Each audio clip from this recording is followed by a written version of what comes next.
Hello, internet. Hello, everyone. What is going on? My name is Leaf, and welcome to our Friday live streams with Payment Evolution, Canada's most loved payroll software solution out there.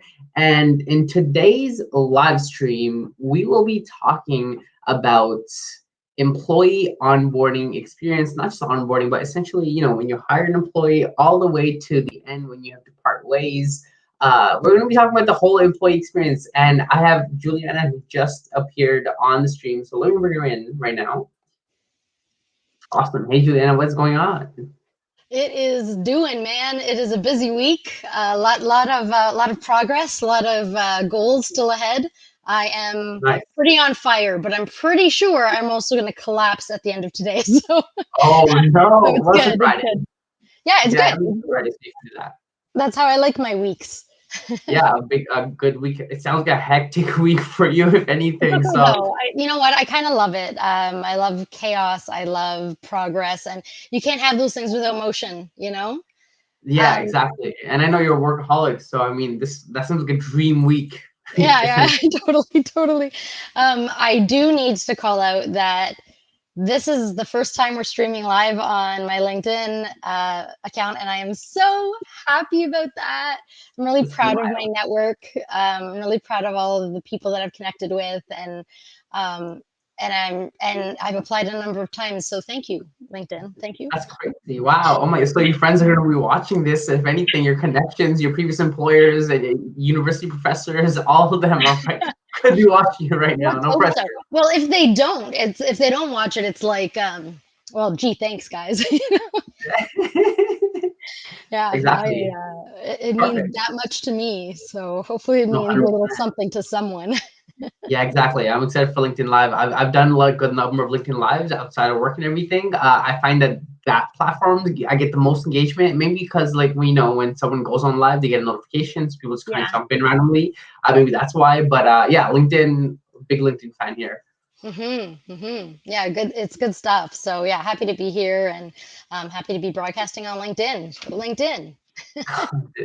Perfect. Well, today, guys, for this live stream, we're going to be talking about creating the perfect employee experience, all the way from starting a relationship with the employee when you hire them, from the middle part when you're actually working with them, all the way to the end when you are parting ways with them, whether you have to let them go or they decide to leave or they're leaving for another company. We're going to be talking about how to create like a whole journey, a very optimal journey for that employee, so that they have the best experience. And it's your job as an employer to provide that.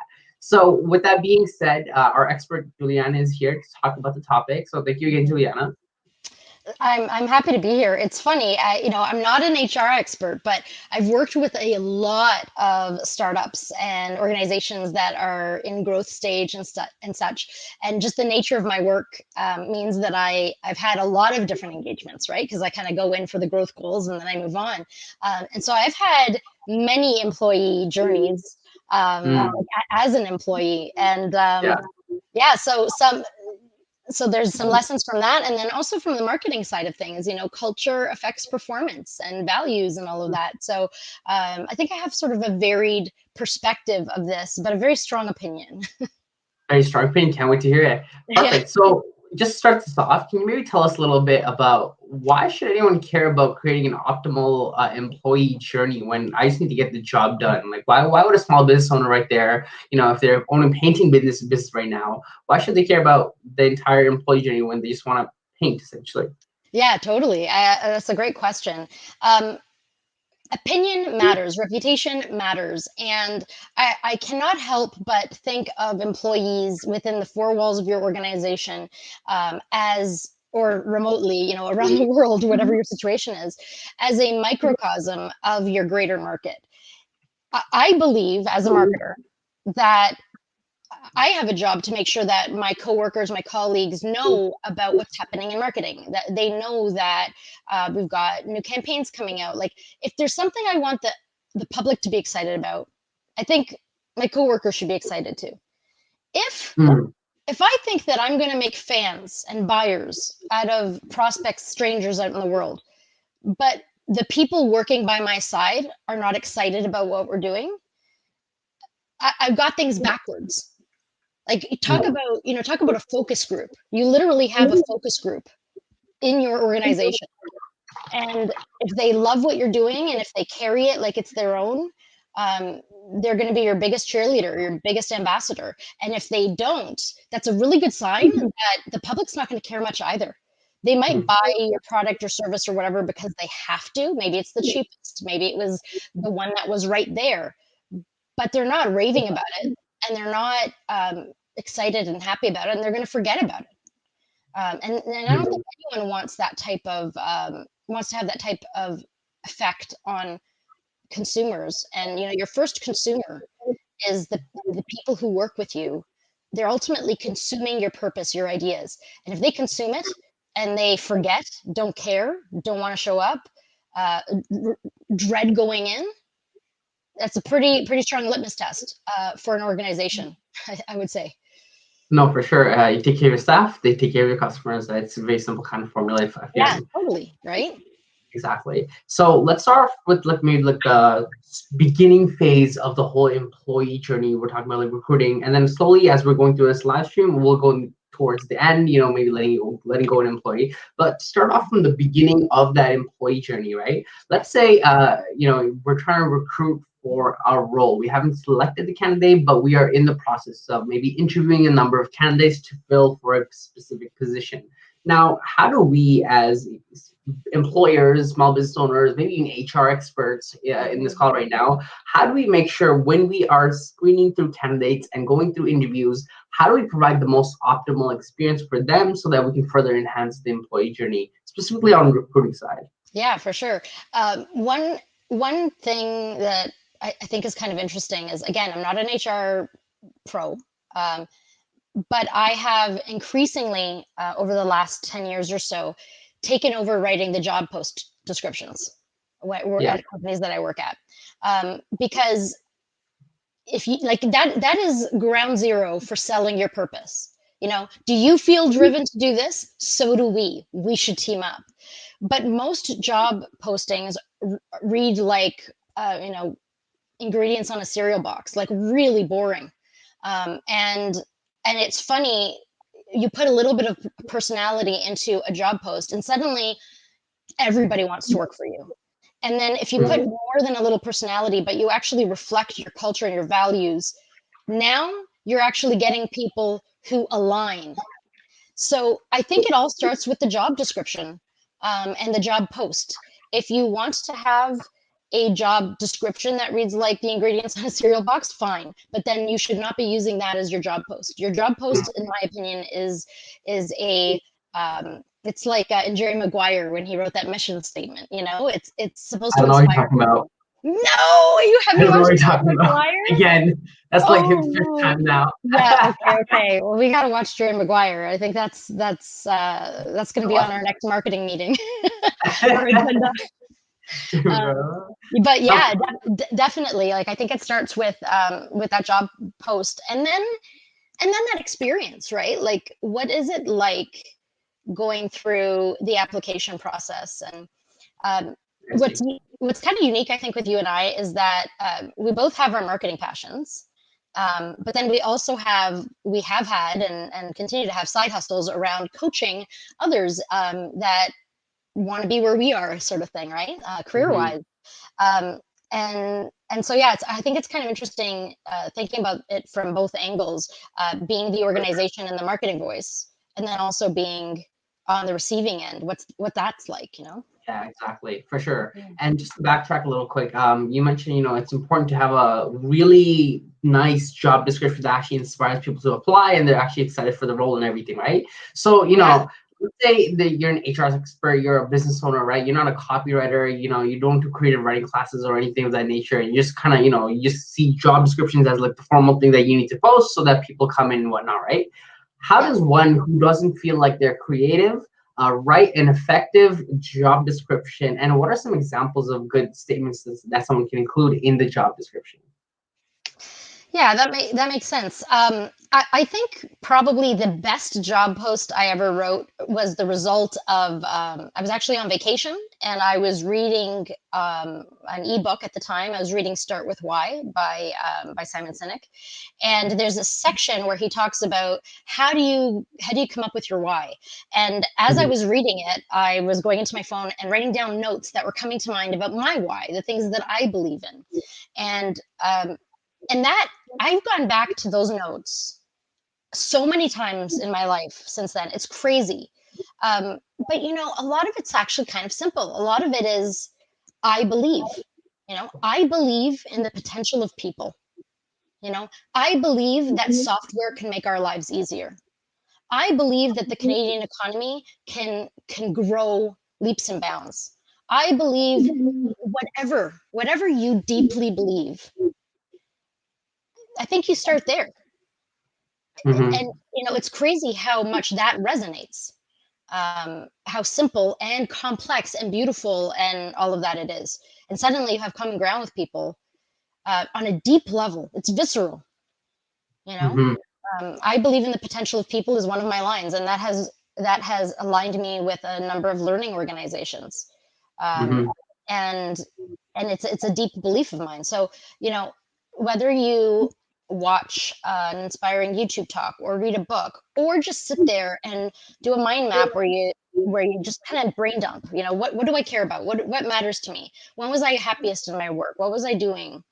um, like, really, let's go so simple. Let's start with I believe, and fill in the blank, and keep writing that until you run out of ideas.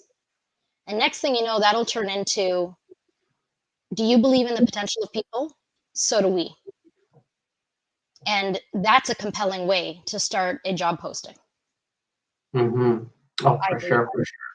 I believe. Yeah, I love that. I've worked in the recruiting space and everything. Sometimes I have to create job postings and whatnot. And I've noticed something interesting. Being the other side of the recruiting space where I had to post a job description, I treated sometimes this job description as a formal thing I got to post. So it filters through the people and the right people essentially book the interview.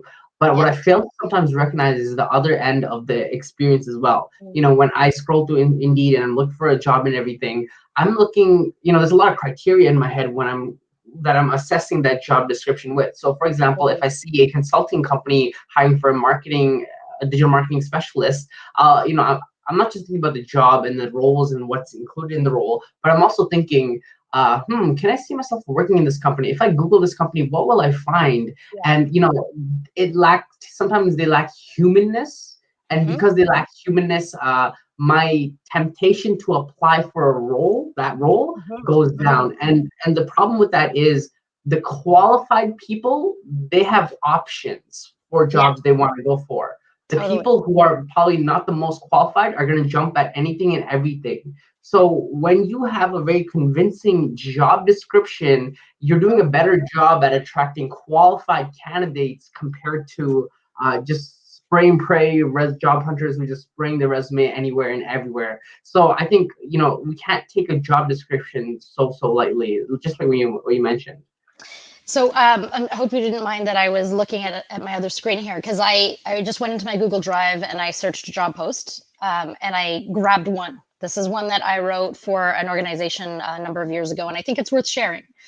Do you love lifelong learning, beautiful design, project management, and technology? Do you use project management tools, process improvement techniques, strategic design vision, team collaboration to push the limits of learning? Do you take pride in creating smart, powerful approaches to affect behavioral change, create learning experiences, raise awareness, and make a lasting impact on your audience? If you're driven by money, prestige, I'm skipping a little bit. If you're driven by money, prestige, or self interest, this isn't the place for you. We're a nonprofit, we're about community, we're driven by a deep purpose. So if you want to champion a cause, be part of a movement, revolutionize an industry, improve the learning of individuals everywhere, and take the ride of your professional life, I'd like you to meet, and then the name of the company.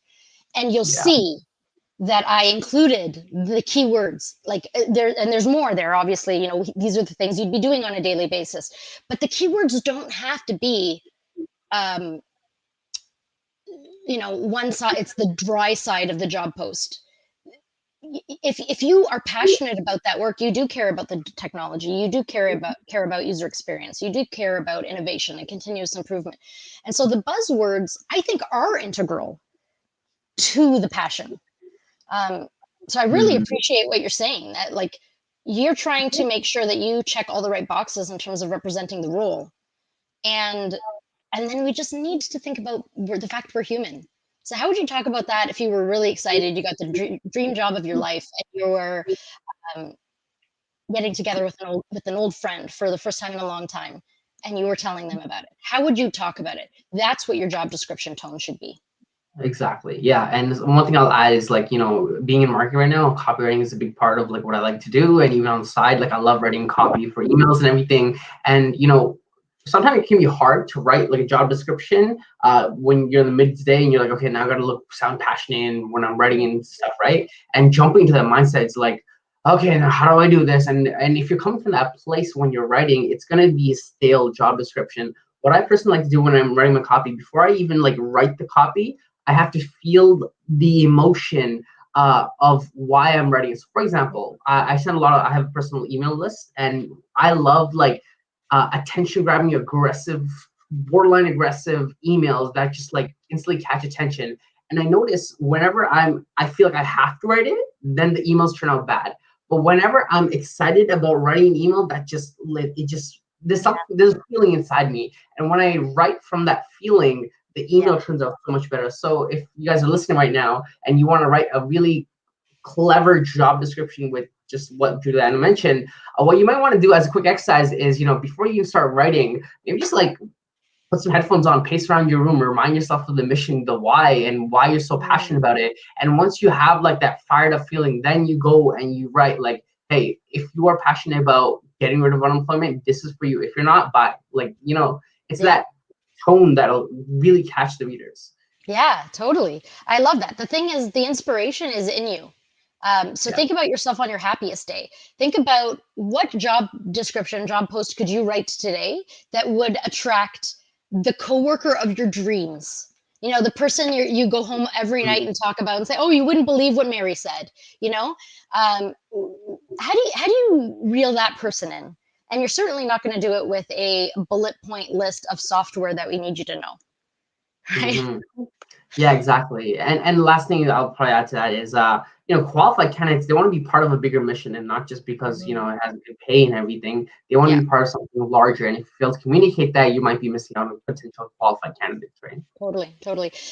Sorry, that's one thing that I really love about, the millennial generation often gets or I don't think so anymore, but I think like 10 years ago got a bad rap in the career world, right? Yeah. But what I love about millennials is sure they want to be appreciated and all of that, but they're so purpose driven, so you won't find um, you won't find a big chunk of this generation that's just like, I just want a good job that pays me good money, that gives me good coverage and vacation, and I kind of want to go under the radar and not really do anything. I don't want to contribute. That's not what you find. People, you find people that are like, how can I help? Can I get more involved? Can I try this? I know it's unconventional, but that's a good energy.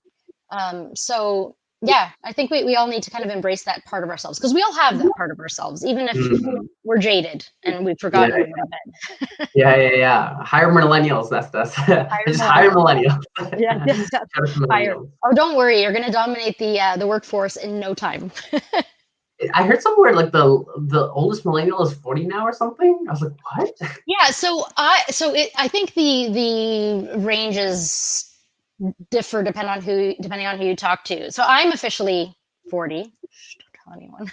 And I don't know. There are some definitions that put me in the millennial group, and some that put me in the Gen X group. And then I discovered this subgroup called Zennials, and Oh my I'm God. I'm totally a Zennial, Oh my. because I really do straddle. Like I remember this analog upbringing. I remember by hand going up to the TV and changing the dial. I was the human remote control. But then I also had internet on my own computer in my bedroom when I was 16. Mm, So it's a very interesting time where I feel like I have qualities from both, which is nice. I like to relate to people, so it helps me. Sorry, did you just say you had to get up to turn the TV channel? You had to actually get up and manage. What is Yes. that? Like that is Yeah. weird. So the you are you actually saying you've never heard of this? No, I'm just kidding. Yeah, like I've Okay. heard of it. Yeah, obviously. It's just Yeah. I Okay. Cool. technically never did that in my life, so that's Yeah. kind Yeah. of. And there were like some channels where you had to stand and touch the TV so that everyone else could watch it. It's Oh just yeah, it's like a movie, right? Those movies I see that. I've seen a movie where someone does that. yeah. I'm constantly reminding my son, back in the good old days, you had to wait a week to see the next episode. Oh my You god, couldn't now they just show binge it. watch. Yeah, So it's things have changed a lot in a very short period of time. I should imagine. Yeah, for sure. Okay, so just going back to the employee journey experience. So let's say we wrote a clever job description. We hire it attracts the right people, and they're excited and pumped about the role itself. Now let's talk about the recruiting process just a little bit. So Sure. when it comes to like the when you're screening multiple candidates, you're doing multiple interviews, you're screening through different resumes, you're managing the ATS system and whatnot, right? How do we ensure that throughout this process that qualified candidate that is fired up about our mission is still on board for our company? Any tips around that? Um, okay, so just before I answer that, can you define ATS? Because I find acronyms can be difficult. Yeah, an applicant tracking system. Awesome, awesome, thank you. And applicant tracking systems are essentially to kind of keep order of all of the applicants, but do they also scan for keywords? Yeah, yeah. Yeah. Okay, cool. So yeah, thanks for setting that context. Well, I think kind of like if you just kind of switch roles for a moment and think to yourself, and actually take yourself out of the professional context for a moment, imagine what it's like to walk into your, your high school friend's house. And there's the house where you feel like you're ignored and you can hang out and it's fine. And there's the house where you feel like that's your mom. Or when you go into a restaurant and they treat you like you've been there every Friday for your whole life. It's just this completely next level experience. And and a great organization or a great home or a great restaurant or whatever doesn't do that one off. They do that consistently. So everyone who walks into that restaurant gets a warm welcome. So I think we need to think about what are the consistent touch points and how can we make those personal. And I don't mean personal in terms of, you need to hire another body so that everyone gets a custom written message. I mean personal as if you were writing it for one person, you know? I often use this example. It's a weird example, but when I'm talking to people about writing an email to um, to a company's audience, clients or prospects or whatever, I say, stop for a moment from the thinking that you're writing it for 10,000 people. And I want you to imagine one person and write it like you would for them. And the example that I use is and this is a different example, but I think it's a good one. If I am writing an email to my entire company saying, we're shutting down for the day because there's such a bad blizzard, everyone work from home. I might Yeah. write, announcements, work from home day, uh, please read and contact each other to make sure everyone knows this message. It's very important. No one is required in the office today. Very different, right? Very, very, very specific and logistical, if that's a word. But if I was writing it to almost any one person in my company, I'd probably have some personality in there, like, congratulations, you're working in your pajamas today. We've decided, we're working from home. So write it as if there's a person at the end of that, a person a person you like, and then Hmm. strip out the things that are so personal that it doesn't make sense. It's an inside thing, and somebody won't get it. But with recruiting, you have to. I think the one thing a lot of people hate is that they put in a resume and they never hear anything, or they get a phone interview and they never hear anything, or they get an in-person interview and never hear anything. I know of lots of people who complain that they were like in the last round and no one ever told them we chose somebody. They Yeah. just were ghosted. Nobody wants to be ghosted. It doesn't matter if you're talking romance or career. So think about those messages that you can automate, write them in a personal way, and make sure you have those set up so that they go out on a regular cadence. Um, and you can use those over and over and over again. You don't even need to customize them every time you create a job post, but it's certainly going to go a long way in terms of how the candidate feels. Yeah, for sure. I totally agree. And having worked literally in recruiting before I got into marketing, oftentimes we would have this word, and it was called candidate journey. I believe that was the word. And basically, the candidate journey was, what is the person's experience going from applying to being onboarded, right? And Hmm. oftentimes in this role, for examples, we always have to review our emails we send out to make sure they look friendly and our tone is right and everything. And even the energy with which we interviewed them is also like an experience for themselves too. So if you're approaching an interview and you're interviewing and you're very still, you're boring, you're not exciting, you sound like you're in a rush and you're in a bad mood, then that's a reflection on your company as well. Even those generic copy paste messages where you're asking them to fill out their background checks, Yeah, even those, if it doesn't sound like it's very personal, as if someone took the time to write it, and if it looks very generic and copy pasted, that also affects the perception the person has throughout their onboarding experience. A for big sure. difficulty working in the recruiting space, I found, and a lot of people don't like the recruiters because of this, but it was like you said, companies don't get back to you. So in my previous role, I was doing a lot of recruiting for TD Bank and the different roles they had. And what's interesting about TD Bank is that they would always send out, like, you passed or you didn't pass messages. And I Mm, find the replies I get from those messages were like, oh, well, thank you so much for taking the time to actually let me know I didn't make it. It's, yeah. it's so much better than everyone else I've been ghosted from. And this is why TD Bank is amazing. And I started realizing, like, small things, even though, like, if we skipped out over them, it wouldn't be a big deal. It actually is a huge deal to those candidates going through the whole recruiting process and everything. Yeah, for sure. It's really interesting. That reminds me of I was interviewing not long ago for a really senior position with a consulting company in New York, and they operate globally. It was in some ways it was a dream job for me. It wasn't a situation where I was going to be able to grow the organization as much as I like to, but it was a new level for me. I was so excited about it, and I worked my butt off. And there was like 7 rounds or something of interviews, and I rocked every single one. I know that I did. And I got to the very last one, and I was meeting with the founders and a couple of really senior folks. And I took a more casual approach. This was the first time that I wasn't really super formal, and I didn't have everything perfectly practiced. I understood that this was just a chance for them to see if they feel comfortable with me. So Mm, I smiled a lot and I laughed a little bit here and there. And the way that I was treated when I was this perfect corporate person, I was treated like like gold. And when I became a little casual, they were short with me. We ended the interview a little bit early. Um, they ghosted me after 7 rounds, and I'm well, talking like one round was 5 different tests, multiple hours worth. Like there was one test where you arrive at your desk in the morning, you've got 5 emails there, and you have 1 hour to do the work based on what came into your email. So you need to prioritize, you need to try and get back as much as you can, reply back, and you're going to assess the quality of the work.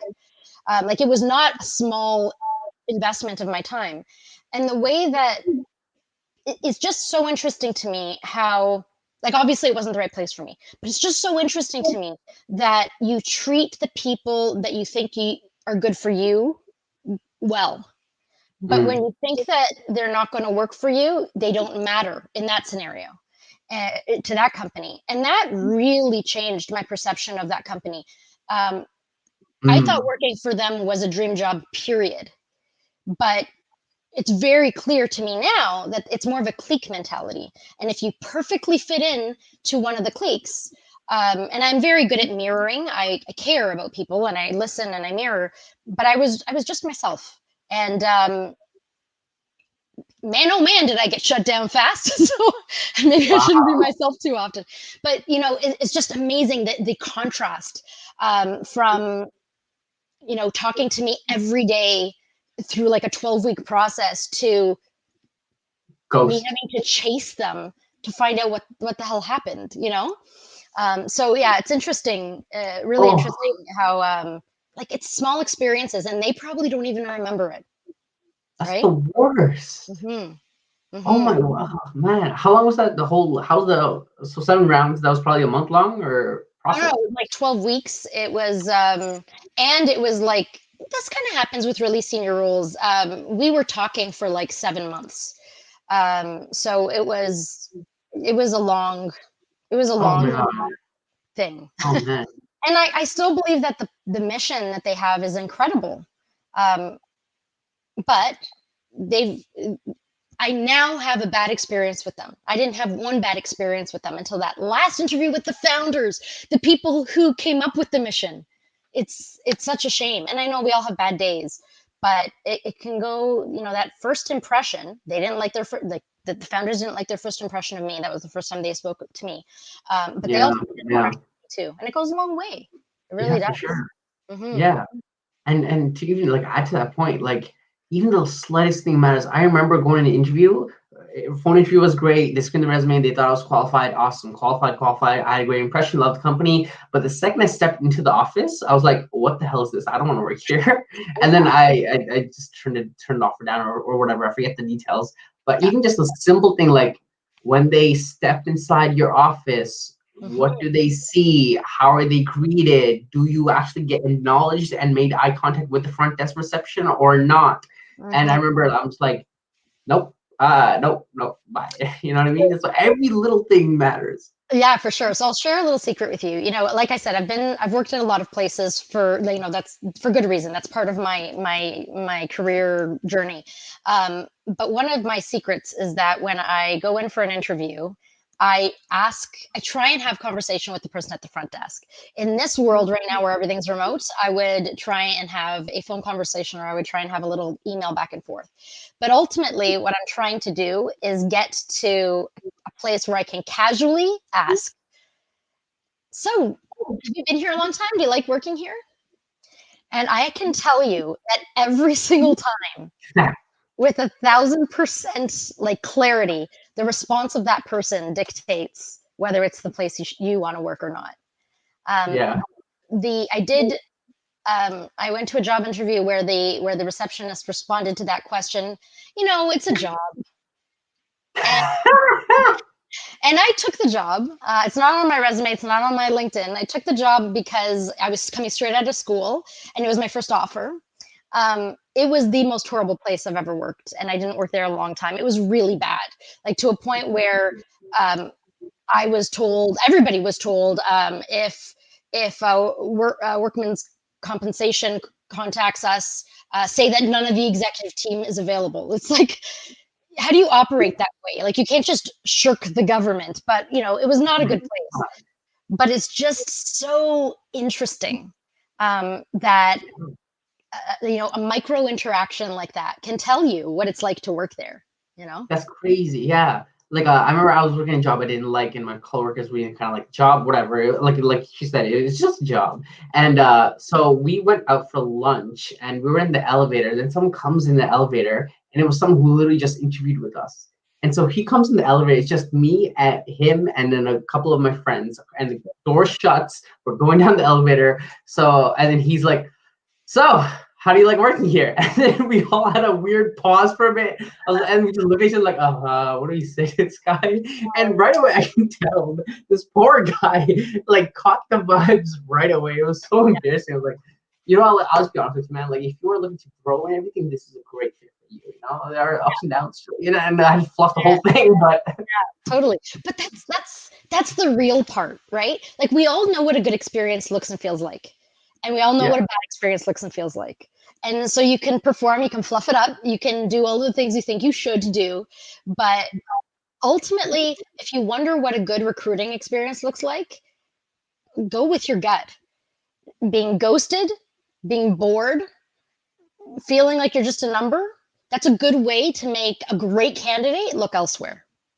Oh, 100%. And I think if you want a really good onboarding recruiting experience, you have to be a hotel, meaning, when guests come into the hotel, they're instantly greeted. Hey, how are you? What's going on? And they'll walk you up to the room and, they'll have a conversation with you. Then they'll check up on you. Hey, how's everything going? And afterwards, they'll ask you, like, do you need anything else? And, if you're, there's a lot of things you can learn from hospitality and put that into onboarding and recruiting, right? I actually think that is like transferable cross-disciplinary learning and best practices is like our next area of growth, because like my husband's an engineer. I have learned so much from my husband, and continuous improvement and process improvement and spaghetti diagrams and just efficiency generally, that has informed my marketing work. um, Wow. no one's going to teach these things in a marketing classroom. um, Mhm. it's just it doesn't seem to fit into the curriculum, but it sure helps me spend my time on things that are going to deliver results and a good ROI, and ultimately get me growth in my career and progress and all of those things. So yeah, I really really agree with you there. If you're thinking about experience, well, don't reinvent the wheel. Don't start from scratch. Think about the best experience you've ever had that was a net new experience. I went to a resort in Cuba and they were just amazing. Everyone was dancing and singing. We got there, they handed me a drink, and I just started dancing from the moment I got there. Well, that's there's a number of hints in there of what a great experience is like. I walked into the room and I felt like I belonged. Um, I, Mhm. this stands out for me. I went to a conference in Edmonton. It was a good conference, and there were some better experiences that I had at this conference. But when I first walked in, I don't know if I had a Toronto vibe. I don't know if it was just bad luck at that moment. But I just got this very weird, like, it was just kind of like a bunch of people turned their back, and I walked in and I was like, guess I'm alone in this party. It was a really Mhm. awkward moment. And you know, I'm social and I'm fine and whatever. And there were some really great moments, but in that moment, like, I'm pretty sure the event coordinators, the people who developed this event, don't want that to be the experience. Yeah. The whole idea is, we're coming together as a community to learn and grow. Um, so what does that look and feel like? Well, it doesn't look like you walk in and you have no one to hang out with. You network, you hook up with people, you create that community. So we Yeah. all know what that looks and feels like. Oh, Yeah. 100%. Totally. Cool. I feel like we can talk a lot about this topic. Just moving forward, let's say. So we're talking about employee journey and everything. So we did the job description, right? We provided a great onboarding, like a interviewing experience, right? Now, let's say So the candidate, in this case, the employee, they're a great fit for this role, and we want to move forward with them. And now they're in the remote onboarding experience. yeah. With COVID-19 and everything, like most onboarding is probably going to be remote, and let's focus the conversation around that. But how do you think someone can provide the best remote onboarding experience when you can't technically bump into the kitchen and have a conversation, or Yeah. like ask them how their day is doing because they're literally stuck at home by themselves, right? But Yeah. how do we get them, like you said, to feel belonged as soon as they come on board while we are remote? Yeah, for sure. So our human experience team that does HR consulting at Payment Evolution has put some like real thought into this, right? And they've developed best practices around remote onboarding. So there are legitimate, professional standards here. Um, and I encourage you. I can't remember now because I have the worst memory. Was that a podcast or a blog post? That was a blog post. A blog post. Okay, cool. And I think we have a checklist coming out. Is that correct? Yeah, we have a checklist. Yeah, associated Yeah. with the Okay, blog cool. post. Yeah, Yeah. awesome. So anybody who's looking for advice on or steps on how to remotely onboard a new employee, go to our blog, blog.paymentevolution.com, and check out that blog post. It's definitely worth it. At a high level, I would say um, assume nothing. Assume that, like, don't make any assumptions that the person already knows how to do this or knows that or knows what all of the jargon in the office means. Um, I've worked in multiple places where the project management teams all use different names for the actual schedule, the project plan, the work back schedule. I can't even remember them all now. There's one like the critical path. Like there's and if you've never heard that one, you could be an expert. You could be the wizard in project management at your old workplace. But if people just use their inside lingo, you could be lost for a few days. So just assume nothing, set context, make sure, like, ask the questions, make sure that the person has what they need. And I think that you need to be intentional about that remotely, because you can't just have those run-ins in the hallway. So you do need to be intentional about that. Have a check-in, a 5-minute check-in that has nothing to do with any other training or any tasks or anything other than, how's it going? Do you need something? Do 5-minute check-ins twice a day. And then all of the other onboarding stuff. But just think about that connection piece. Create the connection intentionally, and set that context. Don't assume anything about where they're coming from. Assume that they've just been born and they need to know where the washroom is. Kind of, you get my idea there. That was a bad analogy, but anyway. Yeah, I get that. Yeah. So I'm not going to go into the details of remote onboarding, and we have resources for that. But I definitely think that connection, the listening, and assume nothing, always set context. Those are my sort of high level pro tips for making sure that somebody starts a job and they actually feel like they started a job, instead of, I started a job but I haven't talked to anybody today, or I started a job and yeah, they barked some orders at me. It doesn't have to be that way. Yeah, exactly. I think the key here is just like empathy, meaning like we assume when you give someone a task, a 7-hour worth of tasks, that's it. We just give it and go, and they'll be busy by themselves. We'll take care of it. And now we can focus on our own task. But one thing I realize sometimes going through onboarding experiences myself is that it's easy to feel lonely and not cared for. Really? And as an employer, it's important, like I said, those little touch bases. And it doesn't. I find that when people reject me, hey, let me know if you need anything. That's nice. But then when people are like, oh, cool, I noticed on LinkedIn you work here. It's awesome. Why don't you want a quick call and talk about it? I worked at this actually. Little pieces of empathy and little, like I said, connection, instead of just dumping work and assuming they're busy, it goes a long way. Yeah, absolutely. And you and I think everyone can see, like, we work together, but I think everyone can see that we have a good vibe. I'm a very social person. I feel the same about you. I don't think you're shy. And we still need to remind ourselves to connect more regularly, and check in on each other and ask each other, what can I do to help? I know that I haven't done as good of a job as I could do onboarding you because of the remote piece, because it's new to me.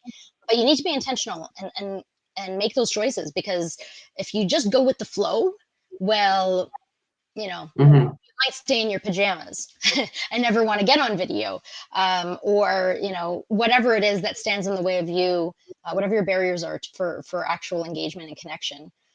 Exactly. Yeah. Exactly. Yeah. Go So ahead.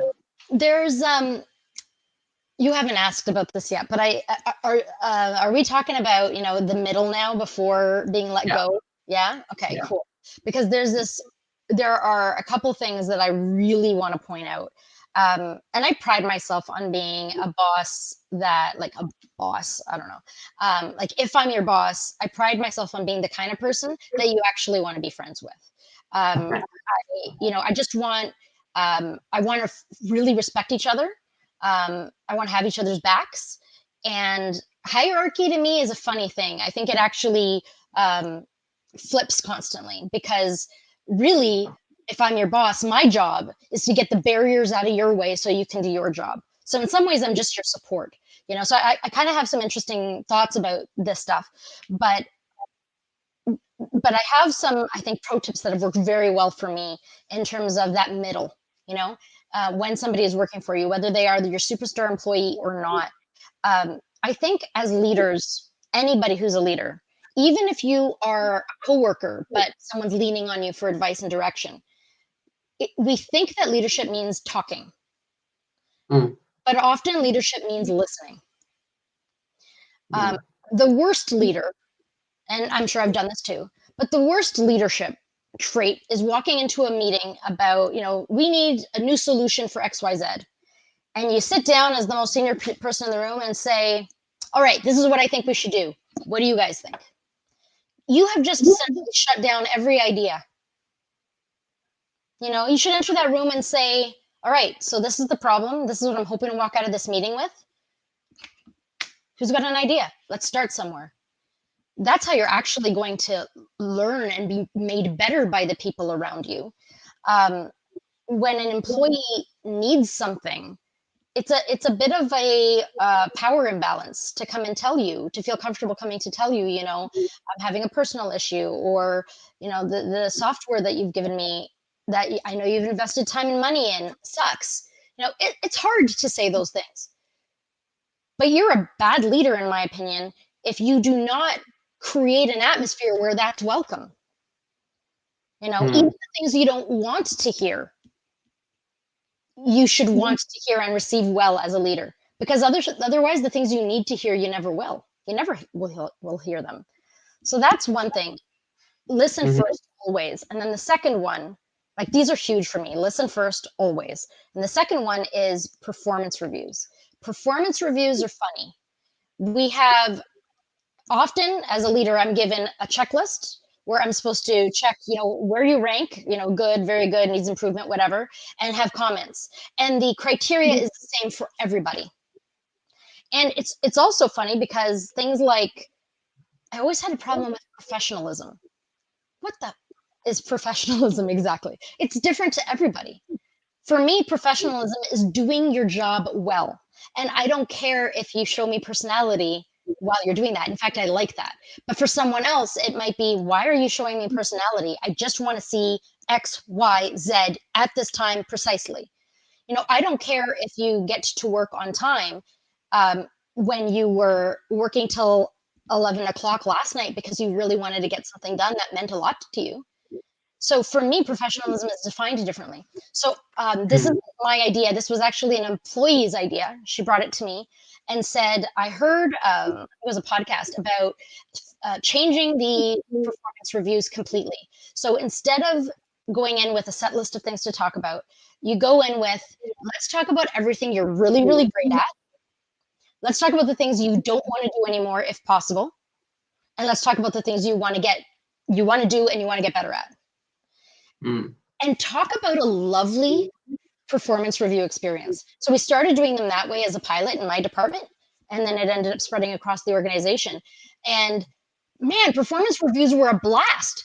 We got to talk about how great you are and take away the things that you're not as great at. And I got to be part of helping you grow. Like, it was just, for me, if you listen and you actually care about someone's strengths and invest in the strengths, don't beat them up about the stuff they're not good at. If the stuff they're not good at is 98% of the job, well, then it's the wrong job for them. But that's not a way to keep somebody happy, and that's not a way to be happy. So yeah, those are my two tips. Focus on the strengths, invest in the strengths of your people, and listen, listen, listen. mm. Yeah, awesome. I love it. Wow. And shout out to Mia for giving us a thumbs up. She's watching from Facebook right now. I'm guessing she's a friend of yours, possibly. Mia, I think it's Mia from work, actually. Well, we have a Mia at work, so I think it might be. Oh, Mia, what's happening? How's it going? But I have a couple of Mia friends on Facebook. So I don't know, but whichever Mia it is, actually they all have really lovely energy. So I'm just appreciative Nice. generally. Thanks again for the thumbs up, Mia. Yeah. So just jumping on what you just sort of mentioned there, like as an employer, right? We want to make sure we're meeting business needs and results and numbers while at the same time helping to build leaders and everything, right? And Mhm. maybe during that process, there's an employee whom we need to give critical feedback to, right? Mhm. So Mhm. how do we as an employer approach that conversation, ensure while at the same time making sure that they're not disengaged from work, but at the same time, they're still more invested into the mission and we're keeping that employee experience the most optimal. Yeah, for sure. I'm a very honest person. And so I'm not going to go into a disciplinary meeting or something and, you know, not be myself and like sit down quietly. You know, usually when I walk into a meeting, there will be some small talk before, just naturally. Um, I'm going to do that same thing. I'm still going to be me. I'm going to walk in and be like, oh, what a day. I have to be honest. I've been dreading this meeting. You know, how are you feeling? You know, just being a human being. Um, and then I really think, you know, that mission, the why, the reason that we all go to work every day, you need to work with people where you share a why, you share some elements of your why. Um, because I think those conversations go very badly when your whys are different. If the reason I am here and the reason you are here are the same, if those two reasons are the same, then I think it's easy for me to say, all right, let's just level set for a second. We both believe in this. We both want to achieve that. Cool? Yeah. Awesome. I think we're doing it in these ways, and I think we're failing in these ways. And if you truly care about the goal, if you truly care about the why, you can, in a safe space, you can put your ego aside for a moment and say, yeah, that's true. You know, those are things that are hurting the outcome. Um, and then talk about that. What's that about? Do you know what it's about? Is there something else going on? Is there something at work going on? Do you hate that part of your job? Is there a way to make you better at this, to make you like it? Is there a way to eliminate that, automate it? But that's not usually the conversation that's had. The conversation is usually something like, this is expected of you. You are not meeting expectations. Is there something we need to know about? If not, you need to start meeting expectations. And this is your warning. And then you're followed up with another meeting. You know, we've already talked about this. You know, we're developing a history of here of you not performing. Well, just walk me out on the first day because you're setting me up for failure anyway. You know, um, Mm-hmm. yeah, I think people should do what they're great at, and if you can't find somebody that's great at every function of your business, automate it or outsource it. I wouldn't want to have one employee there that hates their job and everybody else loves it. You know, that's not a solution. We all have to do a little bit of stuff we hate. I cap it at 10%. If you hate more than 10% of your job, then I think you need to move on. Um, and I can't help but think of a woman that I worked for a number of years back. We had this great guy who fit in perfectly into the organization, but it wasn't his jam professionally. It wasn't his role was not aligned well with where he really belongs. And he ultimately is a teacher and an incredible teacher now. But he was working in an office and he did great and everyone loved him. But a very inspiring story there. She talked with him and said, you know, this isn't where you belong. And we both know it. And they did it in such a way that he actually said to her, "Thank you," because I didn't have the guts to walk away. And he said, "I need to," and he did. And months later, he came back and said, "Thank you again." I didn't walk out of here feeling like I wasn't good enough. I walked out of here feeling like I knew a little bit more about myself than I did coming in. Like, that's an incredible scenario, and Wow. something that I aspire to. If I ever have to let someone go, I don't want it to be horrible. I want it to also be growth. Parting ways Mm, doesn't have to be mm, stepping back. It doesn't have to be losing for anyone. It really should be the only reason why we're parting ways is because um, there's something else you need to do now. That's it. mm. You know, we all have a purpose. Um, Powerful. so yeah, I thought Yeah. so. Yeah, exactly. No, I love the approach with how you see and whatnot. So way back when we started this live stream, you talked a lot about, getting your coworkers excited for the mission, and you should always be working with coworkers who are just as excited as you are for the role or the vision of the company itself. Now, speaking to the business owner right now, or like employer or whatever, right? How, should someone cultivate that sort of environment? It's one thing to have like a posting on the wall that says our mission is to do this, and the job description says my thing is to do this, right? And we can just like bandage everything, right? But as Yes. an employer, how do you actually enforce that culture so everyone comes to work excited and they're pumped on a Monday morning? Yeah. Ooh, there's so much in that question. I feel like that's actually like a whole talk in itself. And maybe we will do that at some point. But one thing that comes to mind is yes, putting the values up on a wall, putting a mission statement on your brochure or on your landing page or whatever, that is lip service. That is checking a box. Yeah, we did that thing. Living those values are different. It's kind of like you mentioned empathy earlier, and empathy is a very powerful, popular keyword right now. And LinkedIn's idea of the day, I believe yesterday, it came out of an article about how empathy is not enough, how caring is empathy in action. And that's what we Mm, really need. We don't just need you, I don't just need you to say to yourself, oh, I feel for her. I might need you to say, you know what? I'm grabbing a tea. I'll grab you one. Or do you need to vent? That's, going that extra step. Um, and in order to live your values, first of all, the best way to live your values is to make sure that you pick values, not because they sound good, but because they are actually who you are as an organization. Your values should not come from one person. Your values should not come from a recommendation list. Your values should literally come from a brainstorming session where everybody is brain dumping words to as answers to questions, and then you pull those together and you find themes and figure out who you are, because you already have a culture, and there might be stuff you want to change about it, but don't start as if it didn't exist. You're not inventing a culture. You're codifying mhm, it. You're discovering it. Um, so one thing is actually, be the mission before you create the mission. Be the mission.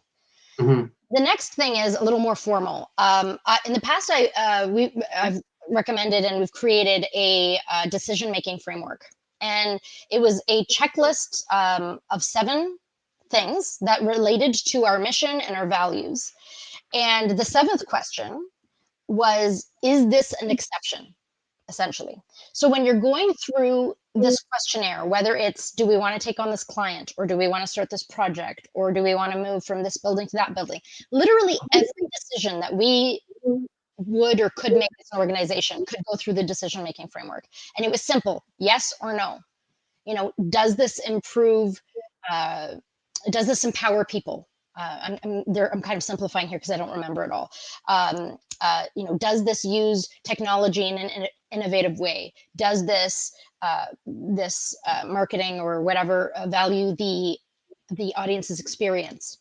Um, are we contributing to the general good? Are we creating thought leadership? Whatever your values might be. And then that last question: is this an exceptional situation? Are there multiple no's on this list, but we believe we should do it anyway? So there's still, and then you can justify and you can talk that out.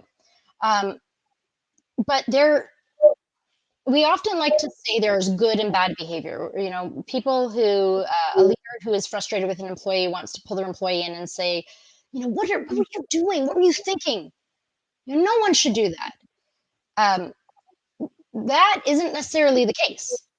There's a home and a time and place for every behavior. What you're really saying is that's not our brand behavior. That's not who we are. And we do this as human beings, right? Like you might have a very loyal person who is consistent, who values family, who's always there for you, then cheats on their spouse. They're behaving out of alignment with their values. And they need to come to terms with that and try and understand why that happened, and can they understand it. What do they need to change so that they can live in alignment with their values? That's what we need to do as an organization, and I think a decision making framework helps with that. And then if we stop talking about behavior as good and bad and start talking about it as, you know it's aligned with our mission versus not, it's no longer that you're not good. It's that you're either you belong, you need to serve a different mission, or you're right. That behavior was out of line with our mission. I actually heard our mission today. I now know something about myself. I now learned something about my behavior, and I want to align again.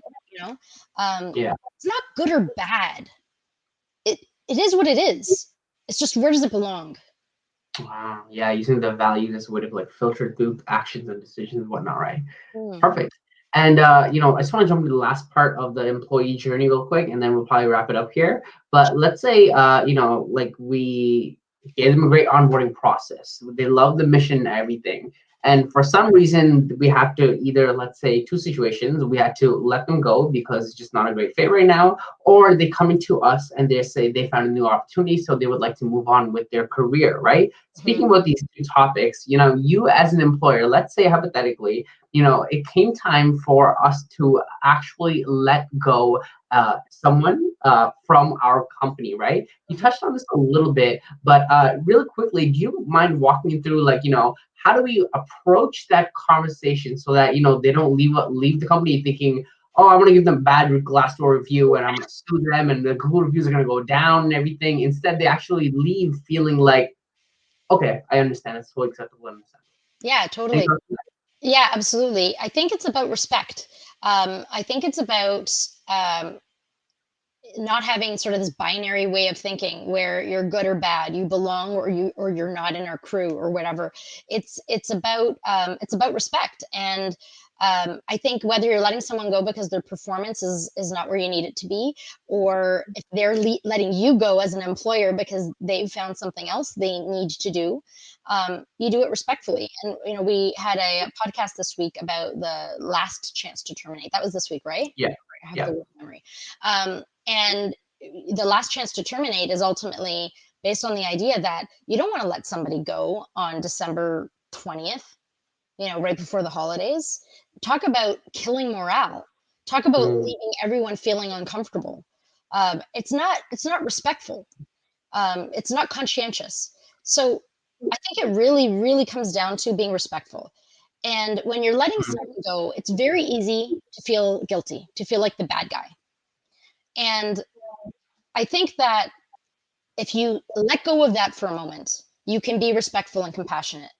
If you if you feel like the bad guy, you might be defensive. And then you might go into attack mode, even if it's subtle, like, well, I would have loved to keep you, but you're not performing. You're not mhm, trying to make the other person uncomfortable. Share the discomfort. No one wants to mm. have that conversation. But it doesn't mean that one of you is good and one of you is bad. It doesn't mean that one of you is deserving and one of you isn't. Um, it is what it is, and it can be done with respect. 100%. I remember seeing colleagues being let go, and then be security guards like escorting them out, or we can always see when a security guard is coming with the hiring manager around the corner, someone's gonna be let go and everything. Yeah.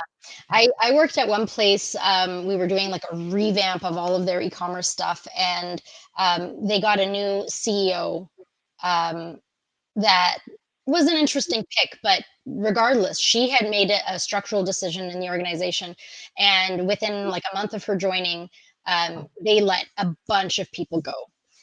And I remember I went in to speak to the HR manager, and I was like, how you doing? Are you cool? Like, I know you're having a hard day. And standing in the corner behind a tree, one of those indoor trees, was the CEO. While people were getting let go, this new CEO stood there kind of like trying to hide behind the tree, which was not possible, watching this happen. And it was just so strange to me. If I had made a decision If I had made a decision to let people go, and I thought it was the right decision for the organization, then I also believe it's the right idea for them.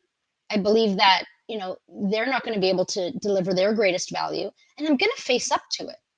I'm gonna sit there across the table from them and say, "Do you have any questions? Do you disagree with my decision? You deserve this time and space to be heard." It Mm. was so strange. Behind you, behind the tree. What? And just like sinister, like, oh, I know everyone's talking bad about me today. Well, Oh, I get it. I get it. You feel attacked too. But that's what leadership is about. Leadership is about being proud of your behavior, even when no one's deserving of it. If you're going to choose who you are and how you behave and how you lead and how you fire and all of that based on the bad treatments you've received in your life, well, there's a crappy way to pay it forward. You Yeah. you can really ruin a lot of lives that way, or you can bring people hope, and that Mm. there's such incredible power in that. If people are trash talking you, if you are making the tough decision because the organization won't survive and the mission won't survive, if you don't let go of half your employees and change your structure and all of that, then own it. You know, 100%. it's an honor, a privilege, and a burden to make that kind of decision. But I think when you do it with respect, it's something people can accept. For No, sure. no one's going to accept disrespect. You know. 100%. Mhm. And one last thing before we end it, and that was one scenario. Talking about other scenario, an employee comes up to you in your office, books a meeting in your calendar. You ask, "Hey, what's on your mind right now?" And they say, "Well, I'll be honest with you. I'd like to submit my 2 weeks notice. I got a new offer at this other company, and because of this thing, I will be leaving this company." Now, you as an employer, you obviously want to keep an optimal employee journey. How do you how do you take in the conversation? Like what I'm pretty sure it's not too complex, but any ideas around how to facilitate that? Yeah, for sure. Like again, I can put on the corporate facade when I need to, but if you're working with me, you know me well enough that I can be myself in that situation. So you might walk in, if you walked in and said, "I'm giving you my 2 weeks notice, Juliana," you'd probably hear me swear and be like, "Damn it. All right, where are you going?" Like I want to know where you're going, because I want to be happy for you. I want to know that it's a good fit for you. I want to know um, what you couldn't get with me or with this organization. Um, I want you to know if the door is open for you to come back. If I think that there's potential that you might not be happy, I want you to feel like we still have a good relationship. Um, and I want to learn from it. There are things you can tell me in that moment that you might not tell me about me at later times, Yeah. Um, and I think we do that by being human. So I think it's, instead of being angry, which makes somebody feel guilty and bad, why not be honest about, oh, damn it, I don't want to lose you. What's wrong with that? Like, you just gave me so much work, you know, you Mhm. bugger. Dare you? And like, obviously, I want you to be in a good place, but let's be real. Like, you're gonna be tough to replace. Like, that's a good feeling. Mhm. It's bittersweet as opposed to just bitter. So Mhm. I'm really big. I know it's an overused word, but I'm really big on just being authentic. And being authentic requires vulnerability, and it often doesn't fit into the definition of professional. But I know personally, um, those are the people I want to work with. And in my experience, people that I work with respond better to me when I'm myself. Most do. There are some where I need to be prim and proper and like courtesy, and that's okay. I don't mind playing princess in those moments. But the fact is, I think when we're all real, um, when we're all vulnerable, then we can actually, like, you don't know when you've got a chip on your own shoulder. So if you come and quit and I'm angry at you, I might not see that because all I'm seeing is what you did to me. How dare you put me in this situation? But when you're vulnerable, you see that anger isn't actually what you're feeling. What you're actually feeling is disappointment and sadness and hurt. Mhm. And then you can say, "Oh, I'll be honest, I'm disappointed. But what can we do with this now?" Yeah. So some big mindset things there, I think. It's all about mindset. It's all mindset, right? And then like empathy, authenticity, all this stuff, caring and whatnot. Well, Mhm. perfect. That does bring us to the end of this live stream.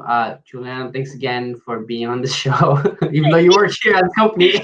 No, but thank you too. Like, I'm loving these conversations. I think we're getting some great content out, and I just love how you're engaged. It's fun for me too. So thank you. Awesome. Yeah. Thank you. I appreciate that. And where can people find you? Check me out online. You can Google JTCINA. That's JT China, JTCINA, and you'll find me on Twitter, on Instagram, LinkedIn, Facebook. Follow me anywhere, DM me. I love meeting new people, and ask me questions. Ask me your questions. I'll either answer them on social or I'll answer them here. Beautiful. Awesome. There you have it, guys. And again, feel free to follow us at Payment Evolution on LinkedIn, Twitter, Facebook, Instagram, whatever it is. And if you're interested in more content like this, be sure to, stay tuned for our next live. We're doing next week, same time, literally same place. So be on the lookout for that. And if you enjoyed this, feel free to let us know in the comment section wherever you're watching this right now. And guys, thanks again for hanging out with us. We will see you in the next episode or next live stream. And thank you again, Juliana, for being here. Ciao. Thank you.